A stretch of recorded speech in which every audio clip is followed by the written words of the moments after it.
Hi friends, நான் உங்களுக்கு ரொம்பவே யூஸ்ஃபுல்லான ஒரு வீடியோ தான் இன்றைக்கி நான் கொண்டு வந்திருக்கேன். எதை பற்றி பேச போகிறேன் அப்படின்னு பார்த்தீங்கன்னா, இப்போ வந்து நம்ம நிறைய பேருக்கு நம்ம மணியை எதுலையாவது இன்வெஸ்ட் பண்ணணும் அப்படிங்கிற ஒரு ஆர்வத்தில் நம்ம எதில் பண்ணலாம் அப்படின்னு ரொம்ப நிறைய டவுட்டில் வந்து நம்ம இருப்போம். அதாவது இப்போ எஸ்ஐபியில் பண்ணலாமா இல்லை எஃப்டியில் பண்ணலாமா அப்படின்னு சொல்லிட்டு நிறைய டவுட்டில் இருப்போம்.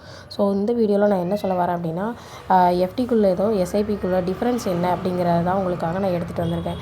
இன்றைக்கி நம்ம அந்த வீடியோவில் எது பெஸ்ட் அப்படிங்கிறத கிளியராக நீங்களே புரிஞ்சுப்பீங்க. நான் சொல்கிறத பொறுத்தவரைக்கும் வாங்க பார்க்கலாம். இப்போ நீங்கள் அப்படின்னு எஃப்டியில் வந்து நீங்கள் இப்போ இன்வெஸ்ட் பண்ணுறீங்க அப்படின்னா என்ன அப்படின்னு பார்ப்போம். எஃப்டியில் வந்து பேங்க்கில் இப்போ நீங்கள் பணம் வச்சிங்க அப்படின்னா அது வந்து நமக்கு ஃபிக்ஸடாக ஒரு இன்ட்ரெஸ்ட் வந்து கிடைக்கும். ரொம்ப சேஃபும் கூட. நமக்கு ஒரு ஃபிக்ஸடாக ஒரு ரிட்டர்ன் வரும். ரிஸ்க் வந்து ஆல்மோஸ்ட் ஜீரோவில் தான் இருக்குங்க.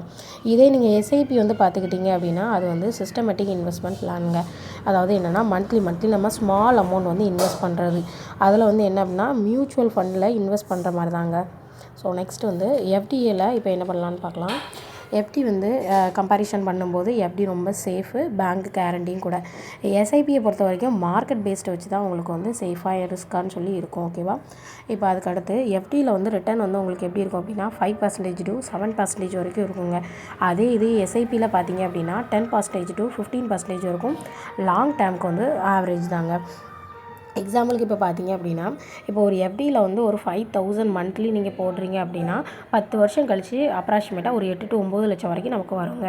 அதே இது எஸ்ஐபியில் நீங்கள் அந்த 5,000 இன்வெஸ்ட் பண்ணுறீங்க அப்படின்னா மார்க்கெட் பேஸ்ட்டை பொறுத்து உங்களுக்கு 12% இன்ட்ரெஸ்ட்டுக்கு 11 to 12 லட்சம் வரைக்கும் வருங்க. ஸோ இது ரெண்டுலேயும் கம்பேர் பண்ணி பார்க்கும்போது எஸ்ஐபி தான் ஹையர் க்ரோத்தில் வந்து இருக்குங்க.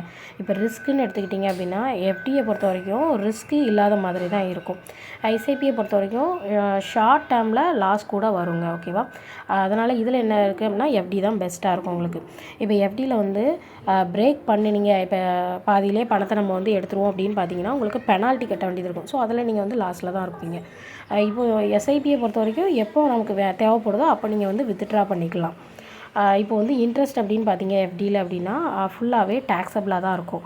அதே எஸ்ஐபியில் வந்து பார்த்தீங்க அப்படின்னா ஒரு வருஷத்துக்கு மேலே வச்சிங்க அப்படின்னா டேக்ஸ் வந்து ரொம்பவே கம்மிங்க. ஸோ ஃபைனலாக நான் யார் பெஸ்ட் அப்படின்னு சொல்லி பார்த்தீங்க அப்படின்னா எஃப்டி அப்படின்னா சேஃப்டியாக இருக்கும். எஸ்ஐபி அப்படின்னா உங்களுக்கு வந்து க்ரோ இருக்கும். அப்புறம் வந்து எஃப்டியில் வந்து நமக்கு எமர்ஜென்சி ஃபண்ட் வந்து இருக்கும். எஸ்ஐபியில் வந்து நமக்கு லாங் டேர்மில் தான் பெஸ்ட்டாக இருக்குங்க. ஸோ இதனால் நான் என்ன சொல்ல வரேன் அப்படின்னா நீங்கள் ஸ்மார்ட்டாக இன்வெஸ்ட் பண்ணுங்கள்.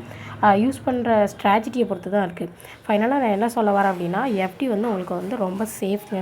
ஆனால் எஸ்ஐபியை பொறுத்த வரைக்கும் க்ரோத் வந்து உங்களுக்கு அதிகமாக இருக்கும். ஸோ ரெண்டுமே ஒரு பெஸ்ட்டு காம்பினேஷன் தான். இப்போ நீங்கள் வந்து பாதி அமௌண்ட்டை வந்து எஸ்ஐபியில் போட்டுக்கோங்க, இல்லை அப்படின்னா எஃப்டியில் பாதி அமௌண்ட்டை அப்படி யூஸ் பண்ணிக்கோங்க. இந்த வீடியோவில் உங்களுக்கு யூஸ்ஃபுல்லாக இருந்துச்சு அப்படின்னா லைக் பண்ணுங்கள், கமெண்டில் சொல்லுங்கள் நீங்கள் எஃப்டியா இல்லை எஸ்ஐபியா. சப்ஸ்கிரைப் பண்ண மறந்துடாதீங்க. Thank you, by.